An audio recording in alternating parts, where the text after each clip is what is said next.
Do you have any idea how many people you've killed? No, I don't even know. But you remember doing it? Yeah, no doubt about it. I was engaged in a war, and the rules of engagement were kill or be killed, you know? Monster Kody did an interview, and he said that he brought somebody's arm. You mean to tell me that story is real? Yes, that was Jay Blake's arm. It was real. He did bring an arm back. They chopped him up and put him in front of Jefferson High School. A lot of homies said a lot of treacherous things about him. They were scared of him, homie. I'm not gonna lie to you. Yeah. Few of the big homies. I mean, men ain't supposed to be scared of men, but they was afraid of him. When it comes to real street terror, Monster Kody is definitely near the top of the list. He didn't get the nickname Monster for nothing. He earned it at just 13 years old after beating a man so badly that his face couldn't even be recognized. Where did Monster come from? The name? Yeah. Because America produced me, but the name came from a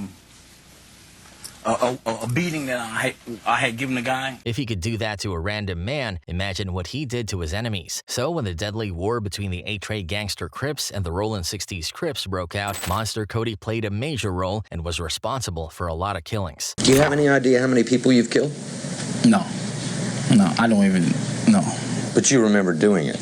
Yeah, no doubt about it. I was engaged in a war, and the rules of engagement were kill or be killed, you know? That's why many people find it strange how he never crossed paths with Big U during that time, especially since Monster reportedly killed several of Big U's close friends. Monster Kody was about 3 years older than Big U, and many believe that if they had run into each other, Big U might not have survived. Even though Big U had a strong reputation too, he wasn't on Kody's level. In fact, Big U himself admitted that things would have been way more violent if Kody had still been active, and he even called Kody one of his inspirations. Kody was an enigma, man. If he could have stayed straight, he'd have been a mark. I look up to him. I got a lot of respect for him. A-Trace versus Rollin 60s. Now, the war between A-Trace and Rollin 60s started over a girl. A fight between an A-Tray recruit and someone from the 60s turned into gun violence, and the A-Tray member ended up killing Tyrone, the younger brother of Big Rick, a well-known 60s member. In 1979, along with Tookie's arrest, was the start of the A-Tray Rollin 60s war. So I understand the whole thing was over a girl. Yes, sir. That changed everything. Neighborhoods that used to be cool with each other had to take sides, and old friends became enemies. Monster Kody was deep in the middle of the war. He shot and attacked dozens of Rollin 60s members. It got so bad that a woman named Elisa Burks McKnight, who lost several nephews to the war, claimed that Monster Kody captured one of her nephews, chopped him up, and kept his arms as trophies, and he was only 16 at the time. Monster Kody did an interview, and he said that he brought somebody's arm. You mean to tell me that story is real? Yes, that was Jay Blake's arm. It was real. He did bring an arm back. They chopped him up and put him in front of Jefferson High School. Not long after, Kody was ambushed and shot 6 times by 3 adult Rollin 60s members. He had been set up by some girls who were dating guys from his set. What probably saved his life was the fact that earlier that night, he had been drinking cheap wine called Night Train and smoking PCP during a New Year's Eve celebration. Because he was so high, his body didn't go into shock after the shooting. While in the hospital, Kody said he had hallucinations where he saw the faces of everyone he had shot over the years and also saw his baby daughter. He survived and spent several weeks recovering.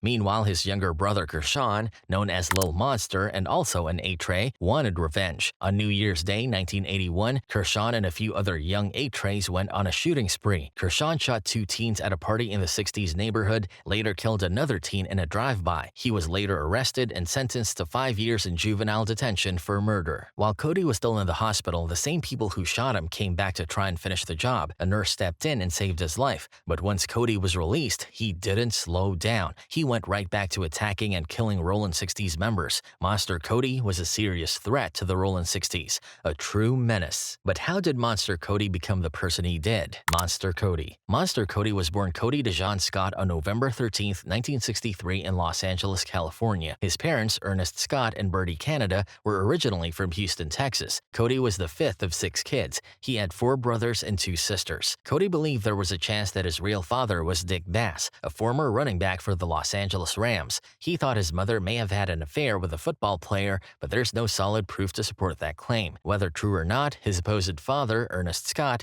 held a deep grudge against Birdie over an alleged affair. He regularly abused her in front of the kids during Kody's early childhood.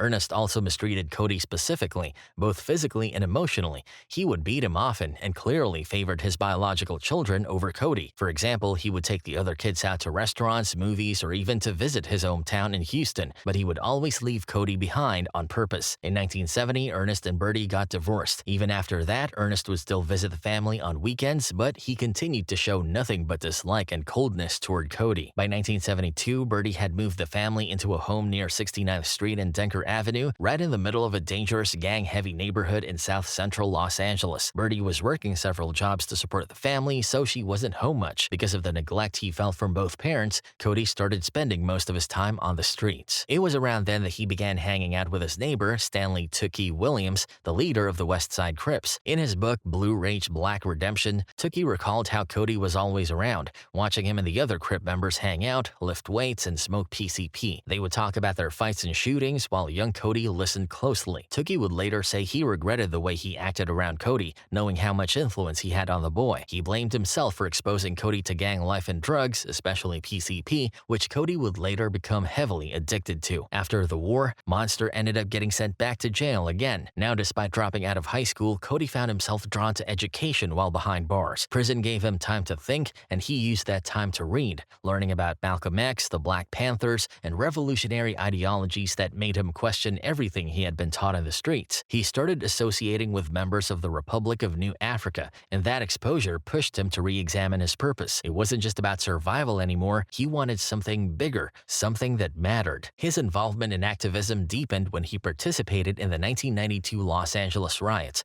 a massive uprising sparked by the brutal beating of Rodney King by LAPD officers. The riots were a turning point in LA's history, and Kody was right in the middle of it, standing with his people in defiance of a system that had oppressed them for generations. That, of course, led to yet another arrest. By 1993, Kody was sitting in solitary confinement at Pelican Bay State Prison, one of the most notorious prisons in California. But it was in that cell, alone with his thoughts, that he decided to write down his life story. That decision led to Monster, the autobiography of an LA gang member, a book that would shake the world. At the time, gang culture was still somewhat of a mystery to the general public. Most people only saw the surface-level violence, but Kody's book gave them a first-hand account of what life in the trenches was really like. This book is 383 pages of reality. I'm uniquely qualified to write 383 pages of life for this generation, and that's what I've done. It's 383 pages of gore, no doubt about that, but it's reality.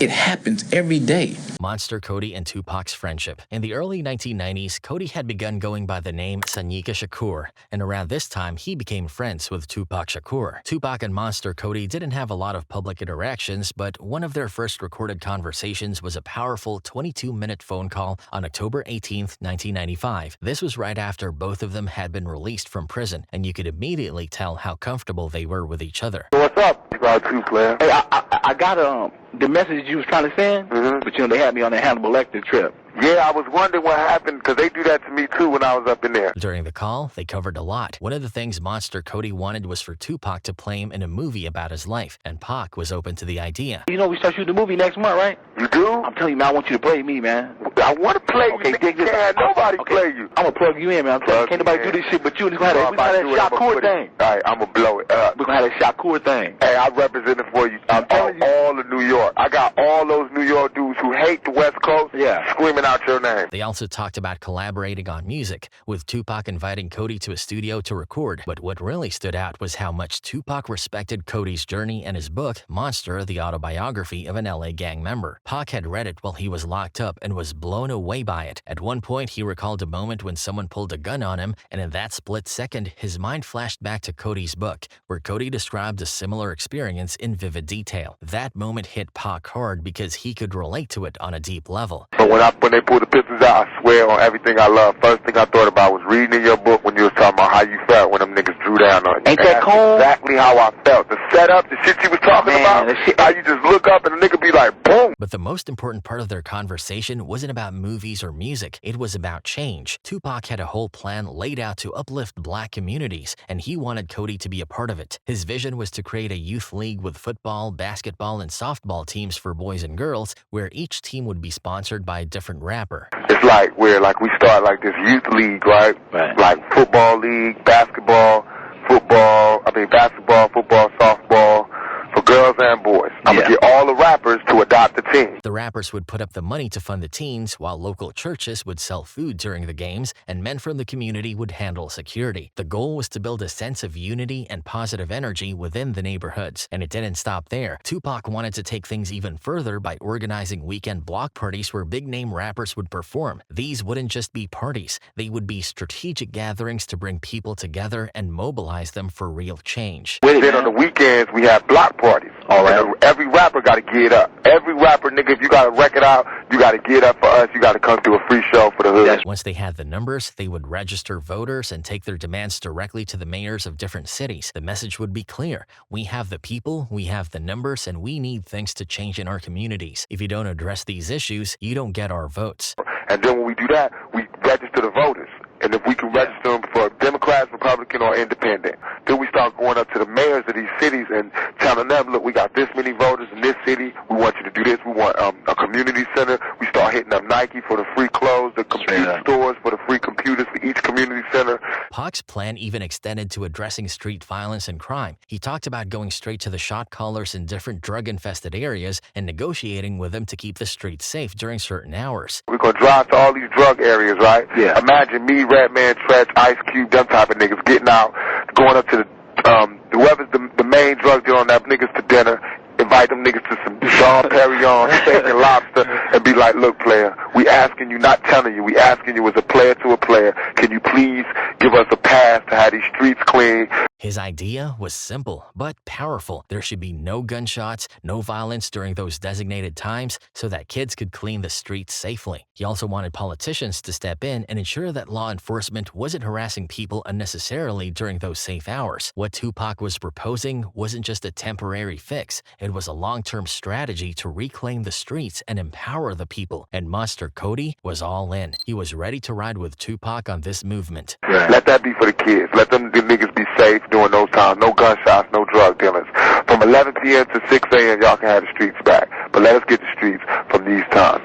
During the call, they also talked about the idea of doing a book on Tupac's life. Kody mentioned that it'd be great to write it, and Pac, who had already been trying to get something like that going, was fully on board. He called Kody's book a classic, but Kody told him that Pac's story would even be more explosive. And honestly, he wasn't wrong. Tupac's life was filled with enough triumphs, struggles, and revolutionary ideas to inspire generations. During their call, Tupac and Monster Kody also touched on one of the biggest turning points in Pac's life, the infamous Quad Studio shooting. Pac got shot multiple times in that ambush. Into the murder of rapper Tupac Shakur.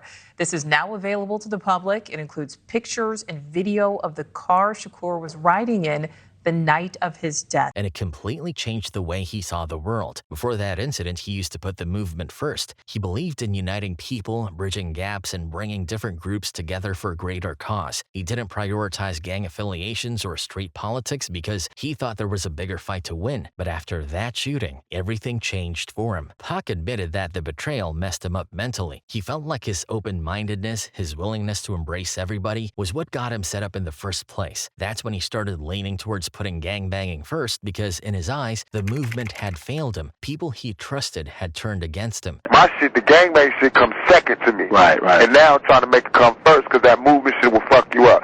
Movement shit got me loving every brother.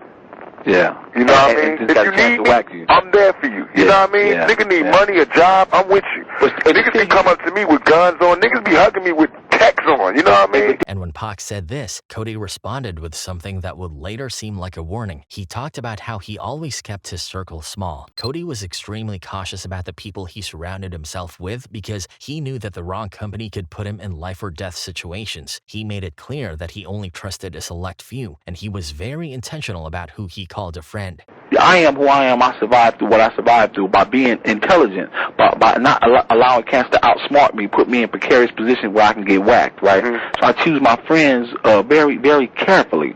Looking back, a lot of people found that conversation eerie because, in many ways, it foreshadowed what happened to Tupac. One of the biggest theories surrounding Pac's death is that the people around him, the ones he trusted, were the ones who led to his downfall. And that's exactly why, after Tupac was killed, Kody's first suspect wasn't the streets. It was Suge Knight. To Kody, there was always something off about the circumstances surrounding Tupac's death. Yes, Tupac joining death row and aligning himself with Suge Knight played a huge role in escalating the East Coast versus West Coast beef, but Kody believed there was even more to it. He later wrote about his suspicions, saying, "On hearing of his death, my first thought was that Suge had set him up. I had no evidence, but had heard that a feud was brewing over contractual matters, including Machiavelli's firing of his lawyer, David Kenner, and him wanting to leave death row to start his own label. I read and reread all the news clippings about the shooting. Things kept fitting ill to me. I'd read that he had no vest on and then saw a photo and vibe to substantiate this fact. Yet in my experience, Machiavelli went nowhere without a vest or his heat. And if his killers were the Southside Crips with whom he supposedly fought that evening, why didn't the shooter dump on every car in the caravan? Suge's entourage was allegedly made up of top-ranking blood Pyrus, so why would a Crip pass up all those points to shoot someone who wasn't even a blood? These thoughts ran through my head before I met the man." Kody actually went on to investigate Tupac's murder himself. That alone speaks volumes about the love and respect he had for Pac. Interestingly, Kody eventually met Suge Knight while they were both in prison. Suge even wrote him a letter acknowledging his friendship with Tupac, but even that wasn't enough to ease Kody's suspicions. He remained skeptical, constantly questioning the narrative that was being pushed about Pac's death. Monster Kody may not have been able to bring his vision to life alongside Tupac, but that didn't stop him from making a name for himself in his own way. His journey was one of transformation, from a feared gang member and one of Los Angeles' most notorious criminals, to an author and activist who used his own story to warn others about the dangers of the streets. Monster Kody's final years. Kody's later years were just as eventful as his younger days, though in a different way. Even as he tried to turn his life around, trouble seemed to follow him. In 2007, he was accused of breaking into an acquaintance's home, assaulting him, and attempting to steal his car. At the time, his name was already on Los Angeles' most wanted gang members list due to parole violations. Given California's strict 3 strikes law, another serious conviction would mean life in prison. That case was a major turning point. If things didn't go his way, he was looking at spending the rest of his days behind bars. In 2008, Kody ended up pleading no contest to carjacking and robbery charges. Instead of life, he was sentenced to 6 years in state prison. That same year, while locked up once again, he took a different approach to storytelling. He had already told his real-life experiences in Monster, but now he was diving into fiction. He wrote his first novel, Thug Life, using storytelling as another way to highlight the realities of street life. But he didn't stop there. In November 2013, he released another book, Stand Up, Struggle Forward, New African Revolutionary Writings on Nation, Class, and Patriarchy. This wasn't just about gang life. It was a deeper exploration of race, politics, and the social structures that had shaped his world. Kody was no longer just talking about what happened to him. He was diving into why things were the way they were. Before he passed, he was working on yet another book and was in talks with a streaming service to bring his story to life as a podcast. One of the most interesting parts of this project was that he was collaborating with someone he once considered an enemy, Leo Pretty Boy Smith, a former rival from the Rollin 60s Crips. Kody and Smith had grown up in the same neighborhood, but they had been on opposite sides of one of the most infamous Crip rivalries. The Rolling 60s was the largest